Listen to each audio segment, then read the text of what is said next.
ચૂંટણીના ગરમાતા માહોલ વચ્ચે નવસારીમાં આચારસંહિતાને લઈને વિવાદ ઉગ્ર બન્યો છે। વોર્ડ નંબર 2 માં કોંગ્રેસ ઉમેદવાર વિપુલ મકવાણાની ઓફિસ બહારનો મંડપ મહાનગરપાલિકાએ હટાવતા રાજકીય તણાવ સર્જાયો છે।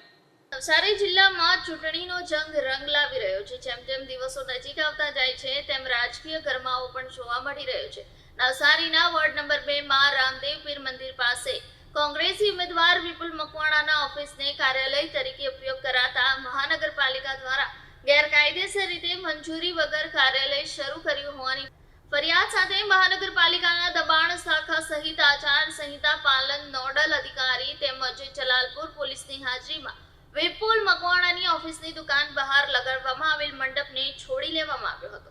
દબાણ શાખાના અધિકારીઓ દ્વારા કોંગ્રેસના ઝંડા સહિત મંડપ હટાવીને આચાર સંહિતા પાલનની કાર્યવાહી કરવામાં આવી હતી। આ મુદ્દે કોંગી ઉમેદવાર વિપુલ મકવાણા દ્વારા તેમની ખાનગી ઓફિસના મંડપની મંજૂરી લેવામાં આવી હતી, જેની લેખિત મંજૂરી તેમની પાસે હોવાનો દાવો તેમણે કર્યો છે। ઓફિસ ખાનગી જગ્યામાં તેઓ કોંગ્રેસના ઝંડા અને બેનર લગાવી શકે છે, ત્યારે પાલિકા દ્વારા આ દમનકારી શાસન અપનાવવામાં આવી રહ્યું હોવાના આક્ષેપો તેમણે લગાવ્યા હતા।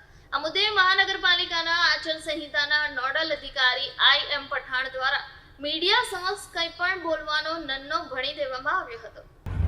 કાર્યાલય બંધ કરવામાં આવ્યું છે ગેરકાયદેસર। સૌપ્રથમ તો કાર્યાલય જ નથી, મારી પ્રાઇવેટ પ્રોપર્ટી છે, મારી ખાનગી ઓફિસ છે। તમે અંદર જોઈ શકો છો, મારી ખાનગી ઓફિસમાં હું પ્રસાર કરી શકું છું।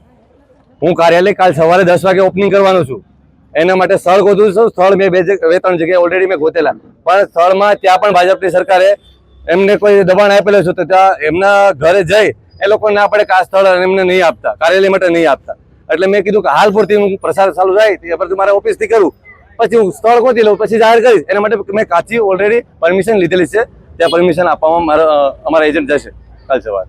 અત્યારે જે બંધ કરવામાં આવ્યું છે એમાં શું કહેવામાં આવ્યું? આ ખોટું દાબ દબાણ જ છે અને રકમ કીધું, પણ અમે કોઈ ડરવા વાળા છીએ જ નહીં। પાલિકાએ શું કીધું તમને? પાલિકાએ એમ કીધું કે તમારા પ્રાઇવેટ જો હશે તો અમને કોઈ વાંધો નથી, સરકારી જો તમે સરકારી કોઈ પ્રોપર્ટી છે એમાં તમે તમારા જાહેર સ્થળ પર તમે નહીં લગાવી શકો। મેં કીધું કોઈ વાંધો નહીં, જ્યાં સરકારી સ્થળ હશે ત્યાં તમે એમ નહીં લગાવી।